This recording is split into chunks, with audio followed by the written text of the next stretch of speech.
Desde la provincia de Gerson informan que los militares rusos finalmente liberaron la orilla izquierda del río Dnieper cerca del puente Antonovsky. Por su parte, el Ministerio de Defensa de Rusia reporta que fueron destruidos varios puestos de mando de las tropas ucranianas en la República Popular de Donetsk. Las Fuerzas Armadas de Rusia lanzaron un ataque masivo con armas de alta precisión contra los puntos de mando del grupo operativo ucraniano. Todas las instalaciones fueron eliminadas. Los objetivos fueron alcanzados en la dirección de Donetsk gracias a las acciones acertadas y valientes de las unidades de las tropas rusas. Fueron rechazados 15 ataques enemigos. Como resultado, las pérdidas de las Fuerzas Armadas de Ucrania ascendieron a más de 260 soldados, un tanque, 2 blindados para el transporte de infantería, 8 vehículos, 2 obuses autopropulsados, y un mortero de 20. Mientras el presidente de Ucrania reconoció que la contraofensiva contra Rusia es lenta debido al mal tiempo y la falta de equipamiento militar. Sin embargo, Vladimir Zelensky espera mostrar algunos resultados antes del inicio de la cumbre de la OTAN en julio. En la misma línea, el comandante en jefe de las Fuerzas Armadas de Ucrania exige que la OTAN envíe más suministros para combatir, y en este contexto el jefe del Estado Mayor de Estados Unidos, Mark Milley, admitió que la contraofensiva de Ucrania es más lenta de lo esperado. A su juicio durará varias semanas, y será muy sangrienta. A su vez, el presidente del gobierno de España destacó que apoyarán aquí en el tiempo que haga falta sin importar el coste. Pedro Sánchez destacó que la nación ibérica seguirá entrenando uniformados ucranianos y brindándoles cualquier tipo de ayuda. Sin embargo, algunos de los prisioneros de guerra que recibieron adiestramiento de la OTAN denuncian que su capacitación fue muy inferior a la de los combatientes rusos. Puede informarse su hospital. El gobierno de Zelensky exige a los monjes de la Iglesia Ortodoxa Ucraniana que liberen el principal santuario del país, la Lavra de Chersk, antes del martes 4 de julio. Así lo informó un abogado que habla en interés de la Iglesia, y se informa que la administración de la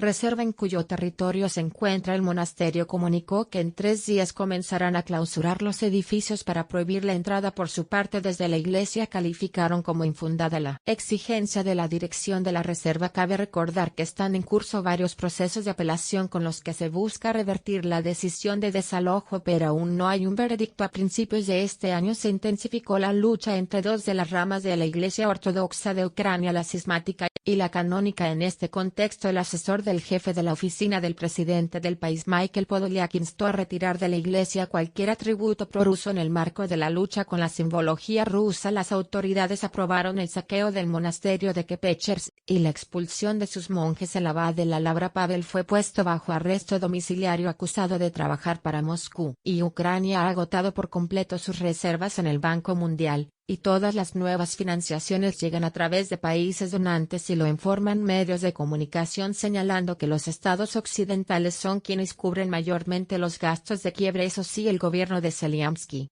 sigue pidiendo más ayuda financiera a Estados Unidos y a la Unión Europea. En Bruselas ya se debate un posible incremento de donaciones. La presidenta de la Comisión Europea, Ursula von der Leyen, advierte que, para poder seguir haciéndolo, los países comunitarios tendrían que aportar más dinero a los fondos presupuestarios. Sin embargo, el primer ministro húngaro Viktor Orbán asegura que Budapest no entregará ni un centavo más a Ucrania mientras no expliquen a dónde fueron a parar los 70.000 millones de euros. Asimismo, en sus redes ensañó con la cúpula gobernante de la Unión Europea por haber agotado el presupuesto de 7 años en tan solo 24 meses. En una entrevista a un medio occidental, Orbán expuso que la economía de Rusia se mantiene en buena forma a pesar de las represalias, mientras que los propios europeos sufren de un alto nivel de inflación, y no disponen de más recursos para ayudar a quien ha pasado un año y medio. Hicimos lo que hicimos, el resultado de hecho es negativo. Rusia no ha sido derrotada, la dirección política de Rusia siguió en el poder, y la economía del país está bien en comparación. Nosotros sufrimos una alta inflación, no tenemos dinero para apoyar a los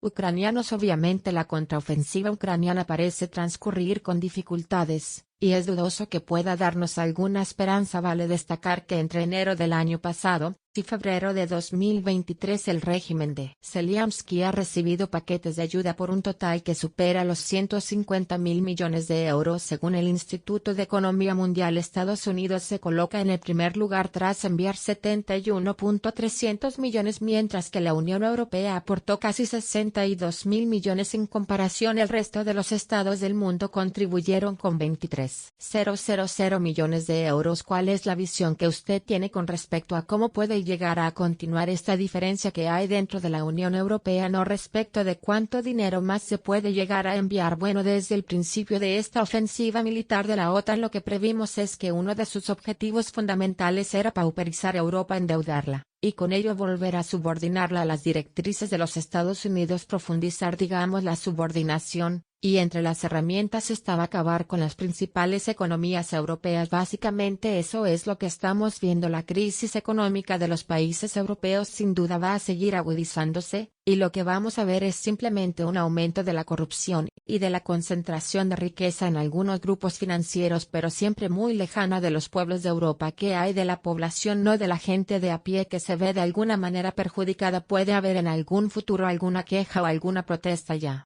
Hablando de algo más grande que pueda hacer revertir o recapacitar, digo a las autoridades europeas, la verdad que esperábamos más reacciones del pueblo, de los pueblos de Europa. Hemos visto algunas pequeñas protestas, pero sin duda insuficientes ante el panorama económico. Creo que hay poca conciencia del nivel de endeudamiento al que va a conducir a toda Europa esta ofensiva de la OTAN en Ucrania. Y además hay poca conciencia, poca transparencia en el manejo de esos recursos, y es por tanto que la gente probablemente no se ha percatado de cuánto dinero se está desviando de sus propios recursos, de sus propios ingresos, de los ingresos de la población europea para aportes militares y aportes financieros, es decir, para salvar un sistema económico mundial en crisis que tiene su centro en los Estados Unidos. El pueblo europeo está contribuyendo sin saberlo a eso, además de un lavado de capitales que sin duda también se está dando en torno a un incontable número de ONGs que se mueven en torno también a estos financiamientos. Por cuarta noche consecutiva se registran violentos disturbios por toda Francia. Desde el martes han sido detenidas casi 2.500 personas, de ellas más de 1.000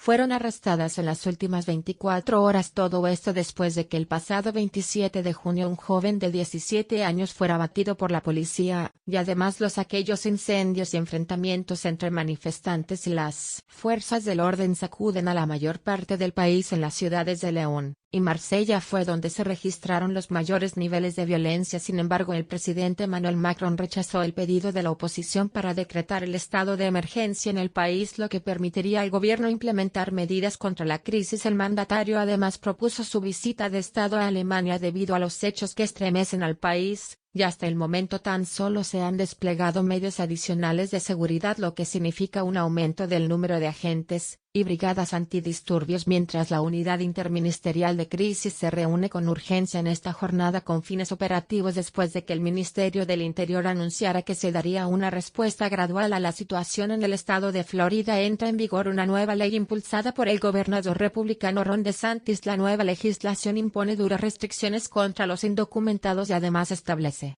grandes multas e incluso prevé penas de cárcel para los empresarios o transportistas que colaboren con los migrantes en estado ilegal. Según estimaciones, esta medida afectaría a más de 770.000 personas que actualmente están en Florida. Jornada importante en el estado de Florida. Entra en vigor una nueva y polémica ley sobre inmigración, la más dura de este tipo en todo el país. En términos generales, la ley incluye medidas que afectarán a los inmigrantes indocumentados en el ámbito laboral, de identificación, en la educación, el transporte y la salud. En términos laborales, las empresas con más de 25 empleados deberán usar un sistema federal que determina trabajadores pueden hacerlo legalmente. En Estados Unidos se establecen sanciones penales para quienes utilizan documentos de identificación falsos o suplanten los de otra persona. Se aplicarán multas de $1.000 al día por contratar a indocumentados. A partir de ahora se invalidan las tarjetas de identificación y determinados carnes de conducir expedidos en otros estados fuera de Florida. Transportar a sabiendas a un inmigrante ilegal hacia ese estado resultará en 5 años de prisión y una multa de $5.000. El transporte de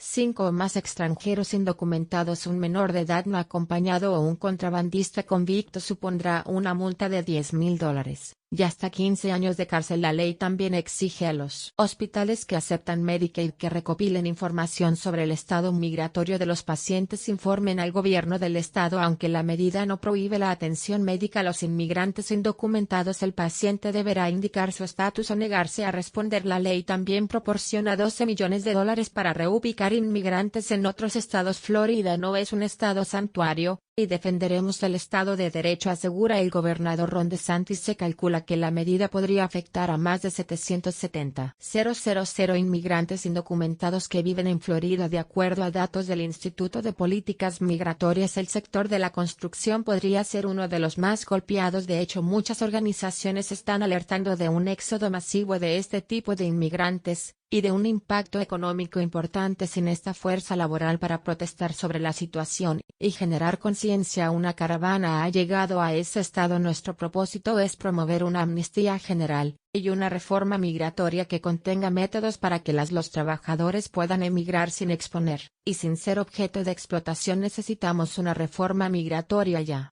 Y el caso en particular de Florida sirve para demostrarle al pueblo de los Estados Unidos lo que pasa cuando actuamos utilizando la hipocresía, y no reconocemos la contribución de todo un grupo social que viene construyendo desde hace décadas este país. La caravana partió el pasado día 23 desde California, y han transitado también por los estados de Arizona y Texas. Incluso a través del desierto. Los convocantes han llamado a un paro ya que nadie compra artículos elaborados en Florida durante varios días. El objetivo: solidarizarse con los inmigrantes afectados por la ley y llamar la atención sobre los efectos de la misma. El Congreso de Perú aprobó recientemente la entrada al país de Fuerzas Armadas de Estados Unidos y Japón para realizar ejercicios de preparación. Desde sectores de la oposición critican esta medida ya que, según dicen, esconde los intereses geopolíticos de Washington en la región, y en paralelo el gobierno de Dina Boluarte planea un despliegue militar en las zonas mineras para defender los intereses de las empresas. En efecto, un tema que se estaría convirtiendo al parecer en una marca ya del gobierno de Dina Boluarte. Y en ese contexto revisemos qué es lo que ha sucedido en este tema relacionado al uso de la fuerza militar por parte de este gobierno. El actual ministro de Energía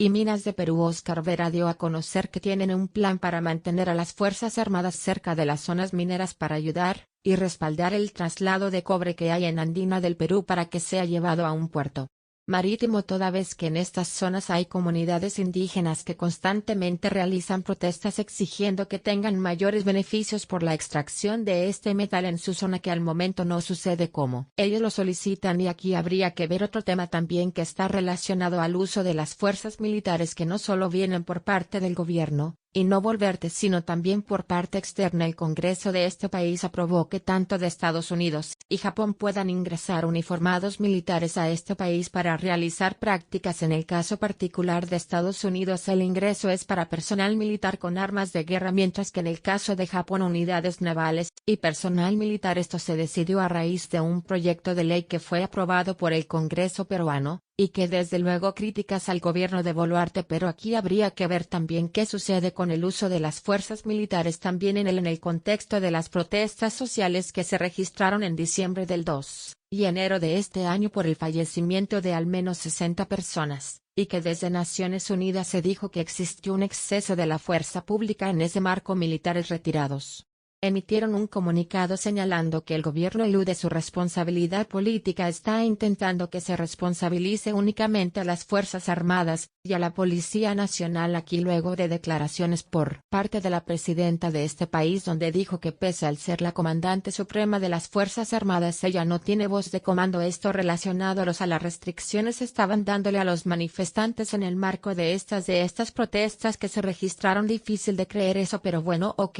¿Y qué pasa con el estado de emergencia en Puno? Pareciera que se terminaron las manifestaciones en esta localidad, donde, recordemos, se realizaron el mayor número de protestas en contra del gobierno, de lo que ha conllevado a que el gobierno de Boluarte nuevamente realice una extensión del estado de emergencia en esta localidad, toda vez que la población nuevamente se busca convocar para protestar en contra del gobierno, lo que significa que existen restricciones de derechos de asociación, de reunión y de circulación por parte de quienes habitan en esta zona. Una forma de protegerse. Nuevamente la presidenta de Perú ante las manifestaciones que piden cambios en este país de Sudamérica. El arribo de tropas estadounidenses y japonesas con armamento de guerra a Perú provocará protestas, y el rechazo de la sociedad respecto a la presencia de militares norteamericanos. En efecto, son 1.172 que vienen a realizar una maniobra supuestamente para encarar problemas de desastres, pero es bien extraño que vienen armados con todo tipo de armamento de guerra. Los armamentos pesados de guerra no es la primera vez que se hacen este tipo de ejercicios militares. En este caso se llaman Resolución Sainz, creo, o algo así, y el impacto que esto va a tener sobre la población es enormemente negativo. Eso va a colaborar para que la gente siga protestando, en este caso contra la presencia de estas tropas norteamericanas en el Perú.